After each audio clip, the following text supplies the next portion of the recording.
Assalamualaikum warahmatullahi wabarakatuh. Hello guys, kembali lagi bersama saya Bobby Herien. Kali ini kita akan kembali mengomentari video dari Pil Pahit yang judul Tantangan untuk Donditan dan Jesslyn. Kita akan langsung tonton videonya, habis itu akan kita komentari guys. Halo teman-teman, berjumpa lagi dengan saya Brother Pil. Kali ini kita lanjut menanggapi Donditan dan Jesslyn.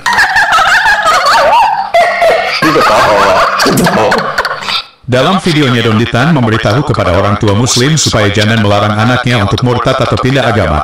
Karena, jika orang tua melakukannya, itu artinya mereka sedang bertentangan dengan hukum negara. Sebelum kita tanggapi, kita saksikan videonya berikut. Semua dulu guys, jadi gini ya, kita punya hukum negara. Nah, ingat, hukum negara belum tentu sesuai dengan hukum agama, itu harus dibedakan. Jadi, karena gini, karena hukum agama itu tidak diterapkan secara wajib, nanti maksudnya. Kita hanya hubungan personal. Jadi kalau kita, misalnya saya punya syariat Islam, ya kan, yang harus saya pegang teguh.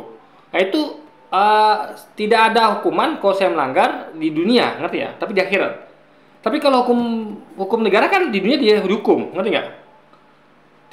Jadi kita gini loh, kita tuh harus pandai-pandai. Itulah susahnya kalau kita hidup di negara yang tidak menerapkan hukum agama, susah guys.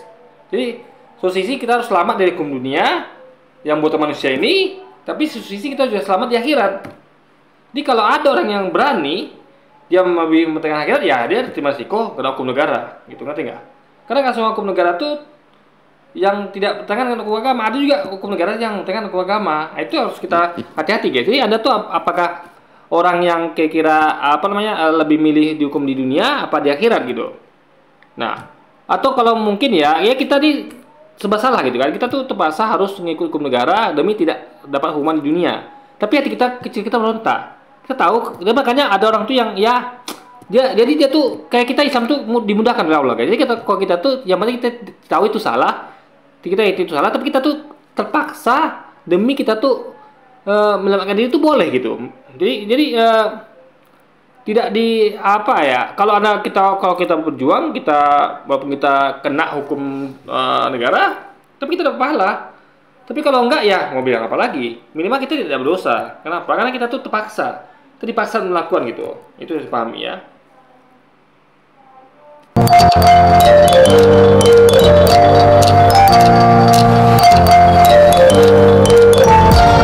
Jadi yang salah satu itu adalah agar kita selamat di dunia, selamat di hukum negara, itu poinnya. Karena kalau di akhirat itu kan ibaratnya kita tuh apa ya, kita tuh jangan diberikan oleh sesuatu yang kita nggak salah sebenarnya, secara agama kita benar, tapi negara menyalahkan kita misalnya gitu kan. Nah itu kita hindari, karena ibaratnya yang penting kita tuh adalah kita tuh yang penting tidak setuju, itu penting guys, tapi kita terpaksa melakukannya karena itu tadi hukum negara tidak sesuai dengan hukum agama kadang-kadang gitu kan. Satu nih ya, ini adalah poin penting. Kadang-kadang orang mau berpindah agama tuh masih nggak ngerti itu gini. Setiap warga negara Indonesia itu dijamin haknya secara penuh oleh negara untuk memilih dan menjalankan agama dan keyakinannya masing-masing. Betul. Undang-Undang Dasar 1945 pasal 29. Betul. Jadi tidak ada orang tua bisa melarang anaknya untuk pindah agama. Jadi gini ya, sebenarnya kalau kita baca teks itu, sebenarnya gini loh. Makanya itu sebenarnya teks itu terlalu general. Kita tahu ada keyakinan dua macam. Keyakinan secara real, logis, di akal sehat, dengan keyakinan adalah buta. Itu kita pahami. Contoh, saya bilang adalah keyakinan logis adalah ketika orang menuhankan selain hewan. Kan ada tuh orang yang menuhankan sapi. Itu paling gampang dimengerti ya. Kan juga ada orang menuhankan manusia. Tapi kita ambil saja lah yang menuhankan sapi. Kalian ngerti lah siapa orang yang saya maksud ketika kelompok orang ini menuhankan manusia itu sama manusia itu, ada tau lah maksud saya gitu kan. Nah, tapi kita ngomong yang kita sepakati bersama aja lah. Karena kayaknya hampir semua orang itu setuju kalau kita tuh mungkin menyembah sapi, nggak mungkin. Nah itu apa ya saya katakannya? Itu adalah sesuatu yang hampir bisa disepakati lah. Kalau sama manusia mungkin ada yang banyak yang protes. Nah, nanti kan ya kalau saya nggak logis juga. Apa sih bedanya manusia dengan apa sama-sama makhluk hidup gitu kan? Nah, tapi itu terjadi. Jadi maksudnya ketika kita menuhankan sapi misalnya, itu ada dua ya. Yang fakta jelas itu adalah imannya buta, karena nggak mungkin logika menerima Tuhan itu adalah seekor sapi, nggak mungkin. Itu imannya buta, dia beriman tapi buta. Jadi apa keyakinan itu yang kita benarkan itu. Nah, ada dia menyampaikan kalau hukum di negara kita ini ya, yang tadi dibacakan itu adalah seperti itu gitu. Makanya kalau saya pribadi ya harusnya itu harus ditafsirkan lain gitu, nggak tekstual. Jadi harusnya ditafsirkan adalah sesuai dengan keyakinannya, apa keyakinan itu buta atau tidak gitu. Jangan keyakinan buta kita dukung. Nanti kalau dia menyembah sapi gimana? Nah, itu kacau guys. Kalau kita dukung gitu, kita biarkan kan enggak. Jadi kita dakwah. Jadi itu kata-kata teks itu harus kita pahami, jangan tekstual saja. Jadi esensial kita ngerti bahwa keyakinan itu harusnya ada makna di dalamnya adalah keyakinan yang benar gitu, bukan keyakinan asal atau keyakinan buta guys, gitu loh kira pikirnya. Bisa ya mengatakannya kata-kata seperti itu. Saya juga mengatakan kepada orang tua Muslim yang anaknya mau murtad. Yeah. Saya juga bilang begitu. Karena itu hak manusia. Hak ya.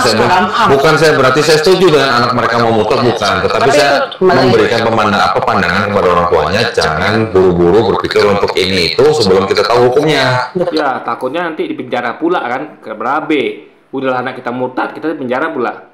Itu yang dihindari guys. Jadi kita tuh rugi dua kali gitu loh. Karena kita berhadapan dengan hukum yang seperti ini, yang tidak sesuai dengan hukum agama kita gitu kan. Itu masalahnya guys.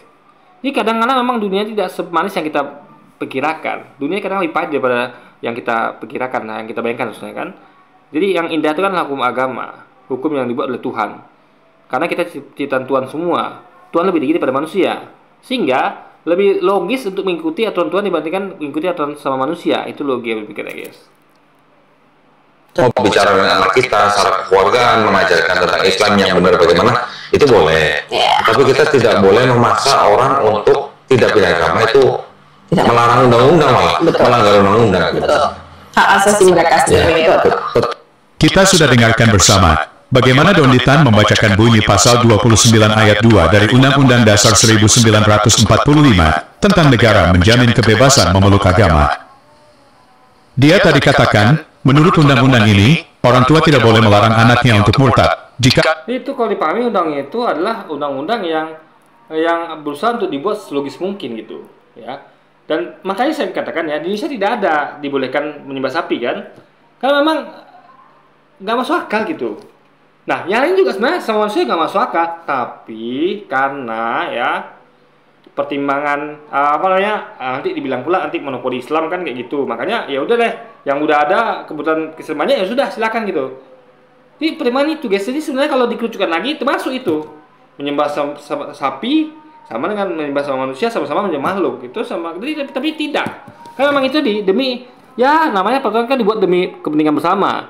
Jadi mau kepentingan itu benar atau salah tetap diberikan gitu kan. Nah itu gak berpikir kayak. Jadi sebagai seorang beriman ya kita harus pandai-pandai menyikapi hukum itu gitu loh, ya kan. Memang nggak sesuai dengan aturan kita, tapi kita terpaksa untuk menerapkannya gitu loh guys. Maka saya pribadi saya nggak berpusing dengan hukum itu. Saya sebagai orang yang baik, saya akan cegah nih saya murtad. Saya akan kasih tahu, saya akan didik dengan baik guys. Ya, jangan sampai saya gagal sebagai orang ayah gitu. Karena berbahaya kalau anak murtad.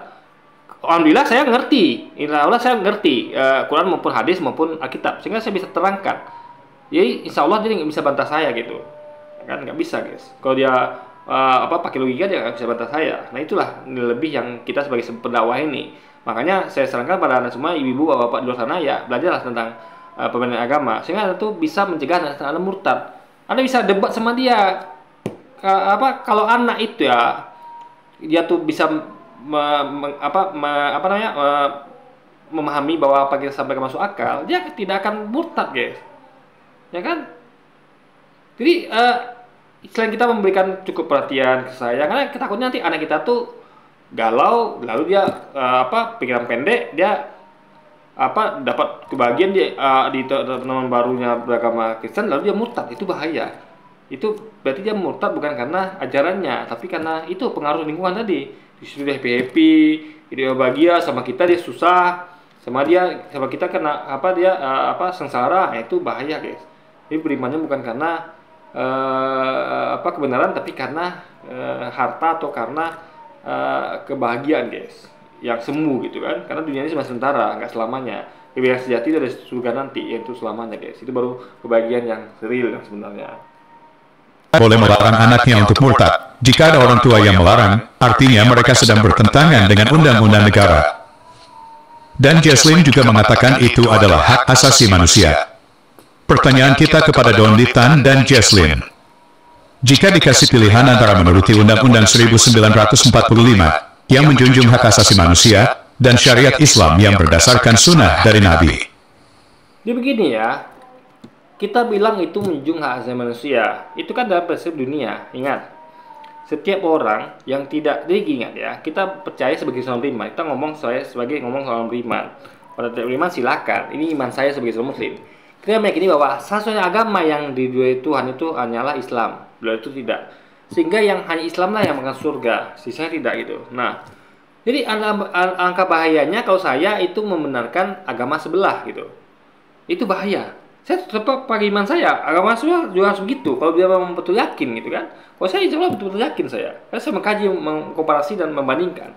Yakin saya sudah 100% gitu kan. Kalau dia nggak tahu, karena dia percaya pada dogma. Dia tidak meneliti dogma itu berdasarkan logika dan pemahaman bahasa yang benar dari tafsir kitabnya gitu. Kalau saya sebaliknya gitu kan. Nah, jadi keyakinan itu bagi kita sangat mahal. Jadi suatu hal yang betul-betul yang harus kita jaga karena ini hubungan dengan akhirat nanti. Bagi saya mau menukar dunia dengan akhirat, ya kan? Karena saya tahu akhirat itu kekal, surga itu kekal selamanya. Mending saya tukar dunia yang sementara ini. Sangat bodoh orang menukarkan surganya dengan dunia, itu sangat bodoh sekali. Oh demi dunia yang gemerlap ini dia korupsi, mencuri, buat kejahatan, kriminal, maksiat, dia tukar itu surganya dengan dunia. Itu orang-orang yang tidak cerdas guys gitu. Nah, saya mending tukar dunia dengan akhirat gitu. Cuman tadi kita harus juga jaga selamat gitu kan. Karena kayak tadi itulah, kalau Anda misalnya jangan sampai jatuh tertimpa tangga pula, udah anak murtad, anak masuk penjara lagi gitu kan. Nah, itu bahaya sekali. Rugi dua kali kita guys. Mending kita kan sama anak kan tetap bisa berhubungan. Ini kita dakwahin terus gitu. Kita ajak anak kita diskusi. Ya, kita ajak anak kita untuk berpikir gitu. Jadi kan dia tuh orang yang, makanya dia kecil tuh kita harus dididik anak kita tuh untuk berpikir kritis guys. Berpikir untuk mempertanyakan sesuatu yang dia terima. Jangan bisa percaya gitu. Termasuk kata-kata kita. Dia harus bisa tidak ngomong yes pada kata-kata kita, tapi dia harus bisa membantah itu. Kasih dia pelajaran atau kebiasaan untuk membantah argumentasi. Nggak bisa saja percaya gitu. Nggak bisa saja menerima. Itu dia harus dari kecil. Dia harus orang yang pengen tahu gitu. Sehingga yang kita ngomongin pun kalau saya suka, saya bantah saya suka. Bantah dengan cara yang baik ya. Saya justru bisa ngasih dia perspektif lain gitu. Jadi kayak misal contoh, karena saya bilang kamu jangan main game terusan dong, belajar harus lebih banyak belajar pada main game misalnya. Nah dia bilang gini, papa aja main game itu kan. Nah saya bisa jelaskan bahwa papa main game itu bukan berarti papa tuh kayak kamu, beda, kita beda. Nah papa main game itu ada tujuannya, itu. Ya, karena ngerti lah tujuan saya apa. Biasanya itu bukan sekedar main seperti dia, beda. Jadi mainnya kita dengan mainnya anak itu beda. Itu mau saya sampaikan. Jadi kita tuh, saya suka dibantah anak seperti itu ya. Berarti dia tuh ada yang belum dia ketahui ya. Itu sebenarnya kita tuh memberitahu gitu. Saya suka. Itu berarti anak saya berpikir cerdas. Justru aneh kalau anak saya tuh dikasih tahu ini ya pak, semua ya pak. Entah apa di belakang kita nggak tahu terjadi. Makanya saya lebih suka anak yang membantah dalam konteks yang baik ya. Berarti dia orangnya suka berpikir kritis, cerdas guys. Dan saya bisa memberitahukan info yang dia belum tahu, yang saya tuh nggak tahu kalau dia ngomong gitu loh. Itu loh berpikir, itulah yang harus Anda ajarkan pada Anda untuk berpikir cerdas, berpikir kritis. Nggak bisa saja menerima mentah-mentah apapun yang terima yang termasuk dogma agamanya sendiri gitu guys. Seperti yang disampaikan oleh Ustadz Abdul Somad berikut. La yahillu damu mri'in muslim illa bi ihda salas. Darah orang Islam halal ditumpahkan, dipancung kepalanya kalau melakukan 3. Yang pertama, at-tariku lidini, murtad. Orang yang murtad hukumnya dihukum pancung mati. Kalau ada orang murtad, tangkap, pancung kepalanya, mati. Kita sudah dengarkan bersama pernyataan Abdul Somad yang Jadi begini ya, itu tujuannya untuk apa? Agar dia selamat di akhirat. Kenapa? Karena dihukum di dunia, ngerti nggak? Jadi bebannya, Anda bayangkan ya, Anda mau pilih hukuman sementara di dunia, misalnya dipancung tadi, atau Anda pilih hukum di akhirat yang selamanya.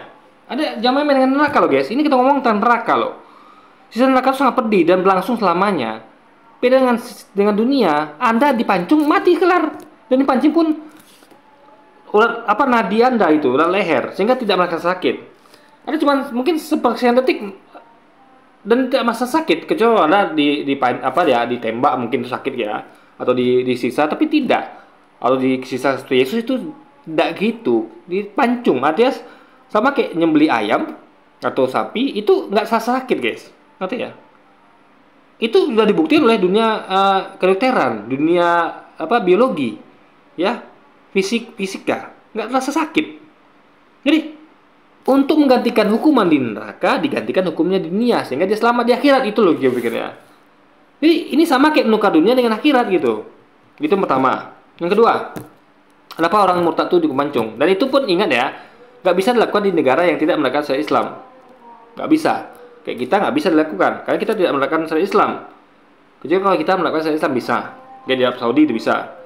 Nah, tujuan yang kedua, ya, agar dia tidak rugi di akhirat. Biar dia rugi di dunia, biarlah. Daripada di akhirat nanti. Ini kita ngomong sebagai orang beriman ya. Orang nggak beriman silakanlah sana. Orang beriman harus ngomong sebagai orang beriman. Dia harus yakin bahwa nanti surga neraka itu ada. Yakin nanti harus kalau dia murtad atau dia tuh melakukan maksiat, dia akan dihukum di neraka. Dia harus wajib yakin itu karena dia adalah seorang beriman. Dia harus pertahankan itu, ya. Maka dia harus ngerti itu. Kalau saya memilih, mending saya dihukum di dunia dibandingkan di akhirat. Karena di dunia ini cuma sementara, di akhirat selamanya, guys. Anda pilih, Anda dihukum seperti itu di akhirat berkali-kali sampai selama-lamanya, atau di dunia yang sekali gitu. Nah, saya pilih di dunia sekali gitu. Untuk demi itu adalah untuk menyelamatkan dia dari api neraka. Yang kedua, agar orang lain itu tidak ikut jejak dia. Kan kalau orang gampang murtad, agama ini mainan gitu kan. Dikit-dikit murtad, di masuk Islam murtad lagi. Akhirnya agamanya mainan dan orang banyak niru gitu loh. Sehingga akan banyak korban lain yang masuk neraka, guys. Itu poinnya. Jadi tujuannya adalah kenapa hukuman itu diterapkan di negara Islam, agar orang tuh mikir untuk murtad. Karena murtad itu agama bukan mainan. Ingat, konsekuensinya adalah neraka. Bukan main-main itu. Bukan kayak dunia. Kalau Anda tidak murtad, kalau Anda murtad, Anda bakal ini itu. Nggak gitu, guys. Nggak setelah itu. Tapi konsekuensinya di akhirat nanti kelak gitu. Kekal selama di neraka, guys. Orang murtad itu kekal selama di neraka. Nggak siksa selama-lamanya terus menerus gitu loh. Jadi dibanding gitu banding dipancung sekali gitu kan. Jadi inilah untuk menyelamatkan orang yang berbuat itu dan untuk menyelamatkan orang lain banyak yang berpotensi di dunia. Ini sangat indah sekali hukumnya gitu loh. Jadi kalau ada melihat dari kacamata yang ini ya, sama bisa gini deh. Ada lihat misalnya ada penyembelihan terhadap hewan misalnya atau apa. Itu sebenarnya kita lihat bahwa kok sadis atau gimana, tapi itu adalah memang itu ciptaan Tuhan tuh kita memang untuk kita konsumsi gitu kan. Nggak mungkin kita konsumsi dia hidup-hidup, nggak mungkin. Atau kita matikan dengan cara yang kejam, nggak mungkin. Ya itulah sembelih itu biar dia tidak merasa sakit, guys. Nah, konteksnya ke manusia itu adalah untuk menghilangkan hukuman itu tadi. Karena ini hukumannya bukan main-main loh, kekal di neraka, dihukum terus-menerus. Jadi untuk menghilangkan itu diganti dengan itu, guys.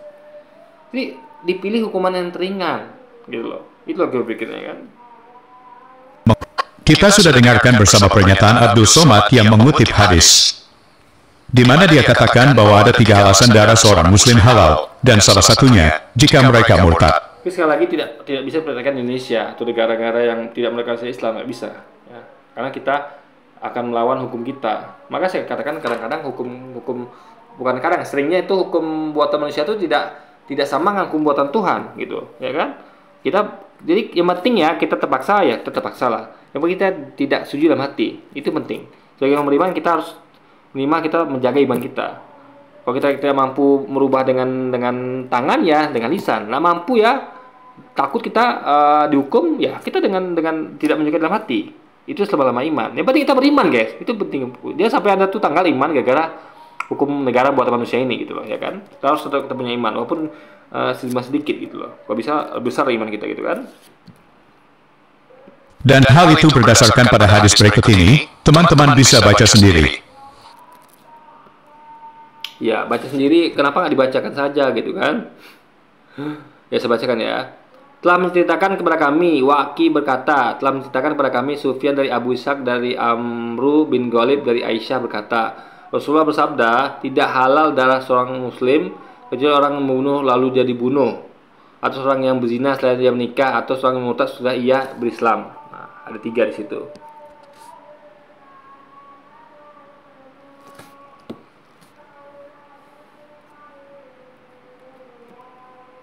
Ini poin intinya guys. Jadi poinnya sama. Ini sama dengan sebagai usaha bersama tadi itu kan. Itu intinya guys. Jika dikasih pilihan kepada Donny Tan dan Jesslyn yang tadi menjunjung hak asasi manusia. Jadi ingat, Anda mengatakan asasi manusia. Sementara Anda membuat manusia itu, membiarkan manusia itu nanti dihukum kekal di akhirat, di neraka, diazab terus-menerus. Itu melanggar asasi manusia loh. Ya kan? Kita tuh sama kayak bisa gini ya. Anda bilang asasi manusia, orang terjerumus nih. Anda bayangkan ya. Gini loh, asasi manusia itu ada batasnya. Ada batasnya guys, ya, ada batasnya. Gak boleh bablas. Kalau Anda berpegang selalu pada asasi manusia ya, atau Anda mengerti apa maknanya, harusnya asasi manusia itu tidak boleh membuat manusia itu selamat.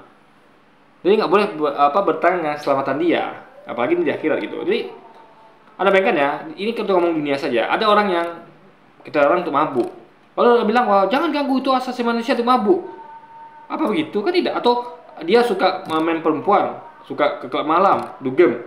Itu kita larang. Itu katanya kita melanggar asasi manusia. Nggak begitu logikanya. Terus kita tuh kadang mengerti bahwa dia tuh punya hak asasi untuk tidak masuk neraka, untuk masuk surga, untuk selamat di akhirat. Maka kita kerjakan itu, kita larang dia gitu loh.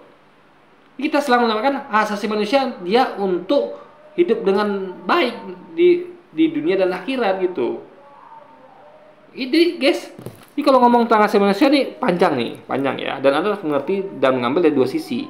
Jangan ada sisi bahwa kalau gitu orang semuanya bebas dong ngapain saja gitu, nggak boleh dilarang. Nggak gitu juga logikanya.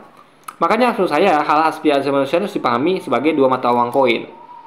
Anda nggak bisa bedakan orang tuh dengan alasan sedikit-sedikit asasi manusia. Kayak anak saya misalnya. Nah saya mau dugem mau apa kek, lalu ada sekarang orang bilang kan, itu kan asasi anakmu sebagai manusia. Nggak begitu bro, ya kan? Bahaya kalau semuanya berdasarkan pada asasi manusia. Orang bisa murtad, bisa maksiat segala macam. Itu nggak bisa gitu logikanya. Harus dilihat sebagai 2 sisi mata koin, mata uang, bukan hanya dari sisi guys. Itu logika pikirnya. Nah yang akan dipilih oleh Donny Tan dan Jesslyn. Apakah mereka memilih Undang-Undang 1945 Pasal 29 Ayat 2 atau memilih mengikuti sunnah Nabi berdasarkan hadis-hadis tadi? Kita tunggu jawaban dari Donny Tan dan Jesslyn. Oke teman-teman, demikian tantangan untuk Donny. Saya sudah menjawab tantangan itu, ya kan? Jadi agama kita ya, pribadi itu nggak main-main seperti agama Anda. Agama itu bebas, Anda mau murtad, mau apa itu bebas. Kita tidak bisa begitu. Karena gini, agama kita tuh terjaga, ya. Agama kita tuh diwariskan turun temurun, ya, official langsung dari sang nabi, utusan Tuhan yang resmi, yaitu Nabi Muhammad SAW. Resmi beliau, official, bukan main-main, bukan kaleng-kaleng, bukan cuma pengikut, bukan cuma murid, bukan cuma sahabat, langsung nabi langsung. Nah, kan beda. Ya, ada nabi bernama Yesus, dan itu pun malah kalian tuankan. Tapi sumber Alkitab kalian itu kebanyakan bukan dari Yesus, tapi orang-orang yang mengutip perkataan Yesus dan bersaksi atas kejadian waktu itu, seperti Lukas, Matius. Itu kan cuma murid. Ya pun itu memang itu yang dimaksud. Karena kan ini tidak ada warisan temurun, hanya ditemukan. Maka Anda bisa memastikan bahwa itu memang tulisan Lukas dan Matius karena ditemukan metodologinya. Sama kayak gini, saya menemukan buku di jalan tanpa ada salah terima. Lalu saya cek buku ini, kayaknya tulisannya si Anu misalnya nih. Saya nggak bisa pastikan karena cuma ditemukan. Orang udah lama mati gitu. Tapi kalau ada turun-temurun, misal buku yang saya pegang berasal dari moyang saya, yang diwariskan itu. Nah itu bisa saya pastikan ini buku benar. Kan tidak ditemukan, tapi memang bukan turun-temurun guys. Nah itu lagi yang pikirnya kan. Jadi agama kita tuh bukan main-main, kita serius. Dan kita jaga agama kita itu kan. Kita jaga keasliannya, kita jaga kebenarannya. Jadi bagi kita agama itu main-main. Kalau mereka main-main silakan gitu. Kalau kita tidak main-main, maaf gitu. Sehingga orang tuh untuk murtad tuh berpikir ribuan persen gitu, ribuan kali. Ya, karena bahaya. Jadi apakah dia menukar konstruk apa dunia dia dengan akhirat, itu bahaya besar gitu. Makanya nggak mudah bagi kita ini untuk membiarkan orang murtad itu saja. Dia harus diajak berpikir kritis gitu. Ini kepentingan dia juga gitu. kebaikan dia juga gitu kan. Masa dia mau menukar dunia dengan akhirat gitu kan? Itu kan menukar akhirat dengan dunia itu kan masuk akal, guys. Oke, jadi mungkin sekian dulu aja video kali ini, guys. Karena ini lanjut pasti pengulangan nih kan. Nah, pasti pengulangan kan. Jadi mungkin sekian dulu aja video kali ini dan sampai jumpa lagi di video-video selanjutnya. Wassalamualaikum warahmatullahi wabarakatuh, guys.